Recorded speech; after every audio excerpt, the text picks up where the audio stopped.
ఎన్నిసార్లు మంత్రి అయ్యిండు, పదవులు అనుభవించిండు. కాంగ్రెస్ పార్టీ ఎమ్మెల్యే టికెట్ ఇచ్చింది, ఎంపీ టికెట్ ఇచ్చింది, ఎమ్మెల్సీ చేసింది.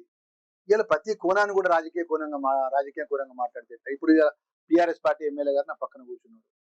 అబ్బో ఇక్కడ కేజీ చీరలు కొంటే అర కేజీ చీరలు ఫ్రీ అంట. మంగళ్య షాపింగ్ మాల్, కేజీల్లో సేల్, టన్నుల్లో ఆనందం. ఎలినో ప్రమాదం ఉన్నదని చెప్పి ఒక మంచి వాతావరణంలో మీరందరూ సాక్ష్యము. అధికారులకు సూచనలు ఇవ్వడం జరిగింది, అధికారులకు ఆదేశాలు ఇవ్వడం జరిగింది. మరి వారు ఎందుకు రాజకీయం మాట్లాడలే? వాతావరణానికి సంబంధించిన పసిఫిక్ మహాసముద్ర వాతావరణానికి సంబంధించిన విపత్తికి సంబంధించిన విషయంలో కూడా అది కూడా రేవంత్ రెడ్డి గారికి కాంగ్రెస్ పార్టీ ముడి పెడుతుందంటే ఆయన విజ్ఞతగా వదిలిపెడుతున్నాం. ఎందుకంటే పెద్ద మనిషిని ఏమంటాం మేము పెద్ద మనిషి చెప్పు. మీరు కూడా మీడియా మిత్రులు ఆలోచన చేయండి.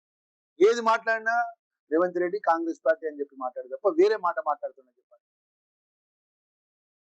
మీరు కోరుట్ల మెట్టిపల్లి ఈ ప్రాంతానికి సంబంధించిన ఎన్నో సంవత్సరాలు మీడియా పరంగా మీరు పనిచేస్తున్నారు.